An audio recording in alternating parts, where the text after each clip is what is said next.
بسم اللہ الرحمن الرحیم۔ ہادی عالم صلی اللہ علیہ وسلم کے قتل کی سازش۔ ناظرین گرامی، نبوت کا 13واں سال تھا جو مسلمان 10-11 سال سے کفار کی ظلم و ستم کا نشانہ بنے تھے وہ تو ہجرت کر چکے تھے، اور جو کافروں کے ہاتھوں میں محفوظ تھے وہ ہجرت کی طاقت نہیں رکھتے تھے۔ اب قریش کی غیظ و غضب اور جوش انتقام کی توجہ رسول معظم صلی اللہ علیہ وسلم کی ذات اقدس کی طرف مبذول ہوئی۔ ان کا ارادہ تلوار چلانے کا تھا کہ اس کے بغیر ان کا مقصد حاصل نہیں ہوتا تھا۔ رسول اللہ صلی اللہ علیہ وسلم حفاظت الہی پر کامل یقین رکھتے تھے، اور قلب اطہر مخلوق کے ہر خیر و شر کے تصور سے خالی ہو کر صرف حکم الہی کا منتظر تھا کہ کس وقت حکم الہی آئے اور وہ ہجرت کر جائیں۔ اذن ہجرت کے قرائن تو پہلے سے موجود تھے۔ نبی کریم صلی اللہ علیہ وسلم نے ایک خواب دیکھا تھا، اور انبیاء کا خواب وہی ہوتا ہے کہ مکے سے ہجرت کر کے ایک ایسی زمین میں گئے جس میں بہت سی کھجوریں ہیں۔ خواب مجمل ہونے کی وجہ سے خیال یہ تھا کہ یہ زمین یمامہ یا ہنجر ہے، لیکن اللہ کے علم میں آپ صلی اللہ علیہ وسلم کے ہجرت کی جگہ مدینہ تھی۔ حضور نبی کریم صلی اللہ علیہ وسلم نے حضرت ابوبکر صدیق رضی اللہ تعالی عنہ کو دیکھا کہ ہجرت کی تیاری میں ہے، تو فرمایا ابوبکر ذرا توقف کرو، فی الحال ہجرت مت کرو، مجھے امید ہے کہ اللہ مجھے بھی ہجرت کی اجازت فرمائے گا۔ صدیق اکبر نے کہا، اے اللہ کے رسول صلی اللہ علیہ وسلم، مجھ کو ہجرت کی صحبت میں قبول فرمائے۔ آپ صلی اللہ علیہ وسلم نے فرمایا، ہاں اکٹھے جائیں گے۔ سیدنا ابوبکر صدیق رضی اللہ تعالی عنہ خوشی سے رو پڑے اور آپ کی رفاقت کی نیت کی وجہ سے اپنی ہجرت کو مؤخر کر دیا۔ حضور نبی کریم صلی اللہ علیہ وسلم اور ابوبکر صدیق رضی اللہ تعالی عنہ ہجرت کی تیاری میں مصروف ہو گئے تو قریش کو بھی ان کی تیاری کا علم ہو گیا۔ انہیں یہ خطرہ لاحق ہو گیا کہ اگر انہوں نے مدینے کی طرف ہجرت کی تو وہاں انصار اور مہاجرین کے ساتھ مل کر یہ ایک بڑی قوت بن جانے کی صورت میں ہماری خیر نہیں ہوگی۔ کئی سالوں کے گھٹا گھوپ ظلم کے بادل جو ان کے ہاتھوں سے مسلمان پر چھائے ہوئے تھے وہ ان کی نظر میں تھے۔ ناظرین، یہی تمام باتیں سوچ کر آپ صلی اللہ علیہ وسلم کے مخالفین نے ایک بہت بڑا فیصلہ کر لیا، جس کے لیے وہ دارندو یعنی اپنے پارلیمنٹ ہاؤس میں جمع ہوئے۔ یہ وہ مقام تھا جس میں قصہ کے زمانے میں اہم امور کے متعلق مشورے ہوتے یا لڑائی جھگڑوں کے فیصلے کیے جاتے تھے۔ اب حضور نبی کریم صلی اللہ علیہ وسلم کے متعلق مشورہ شروع ہوا۔ ایک نے کہا، اس شخص کا معاملہ تم سے مخفی نہیں ہے اور ہمیں یہ خطرہ ہے کہ یہ اپنے معتقوں کے ساتھ مل کر ہم پر حملہ کرے گا، لہٰذا اس کے متعلق کوئی تجویز سوچو۔ ناظرین، ان میں سے ایک شخص کہنے لگا کہ اس کے پاؤں میں لوہے کی زنجیر ڈال کر ایک کمرے میں بند کر دو، پھر انتظار کرو کہ یہ بھی آخر اپنے جیسے شاعروں زبیر اور نابغہ وغیرہ کی موت مر جائے گا۔ یہ سن کر نجدی بوڑھے نے کہا، یہ رائے ٹھیک نہیں، کیونکہ اگر تم نے اس طرح کیا تو اس کے ساتھی اس حال سے واقف ہو کر تم پر یکدم حملہ کر دیں گے اور اسے تمہارے ہاتھوں سے چھڑا لیں گے، پھر اسے لے کر تمہارا مقابلہ کریں گے اور تمہیں عاجز منائیں گے، لہٰذا کوئی اور تجویز پیش کرو۔ پھر ایک اور شخص نے کہا، کیوں نہ اسے جلا وطن کر دیں کہ ہم سے نکل جائیں، پھر جہاں جائے اور جس کے پاس جائے ہمیں پرواہ نہیں، ہم اپنی حالت درست کریں گے اور آپس کا انتظار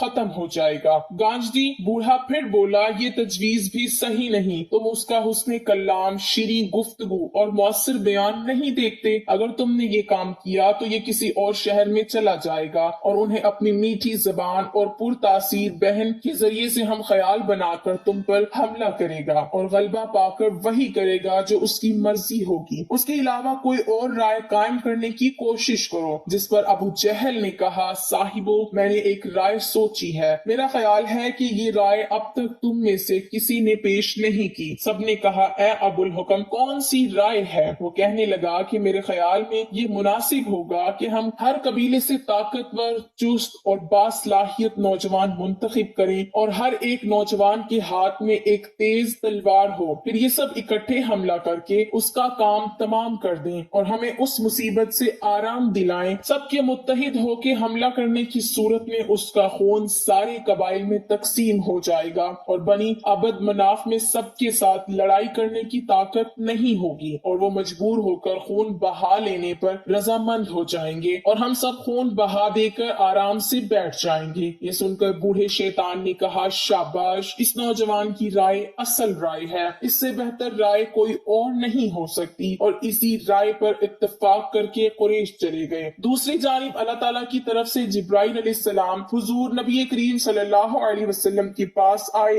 اور کہا کہ اس رات آپ اپنے بستر پر نہ سونا۔ جب رات کا اندھیرا چھا گیا تو کافر آپ صلی اللہ علیہ وسلم کے دروازے پر جمع ہو کر انتظار کر رہے تھے کہ حالت نیند پر آپ صلی اللہ علیہ وسلم پر حملہ کریں۔ اس نازک صورتحال میں رسول اللہ صلی اللہ علیہ وسلم نے سیدنا علی رضی اللہ تعالی عنہ کو بلا کر فرمایا تم میرے بستر پر سو جاؤ، اور میری یہ چادر جس میں حضور نبی کریم صلی اللہ علیہ وسلم لیٹتے تھے اس کی طرف اشارہ فرمایا کہ اپنے اوپر ڈال کر آرام کرو، اور یہ تسلی دی کہ تمہیں کفار کی طرف سے کوئی تکلیف نہیں پہنچے گی۔ پھر نبی کریم صلی اللہ علیہ وسلم لوگوں کی امانتیں جو آپ کے پاس تھیں علی رضی اللہ تعالی عنہ کی سپرد کر کے وہاں سے نکل کھڑے ہوئے۔ ادھر قریش جن میں ابو جہل لائن بھی شامل تھا سب آپس میں شرمیز باتیں کر رہے تھے۔ ناظرین، نبی کریم صلی اللہ علیہ وسلم کی تشریف لے جانے کے بعد کسی نے باہر سے آ کر پوچھا تم یہاں کیا کر رہے ہو؟ انہوں نے کہا محمد کا انتظار۔ اس شخص نے کہا اے بد نصیبو، اللہ کی قسم محمد تو تمہارے سروں پر مٹی ڈال کر چلا گیا۔ بس اس کے بعد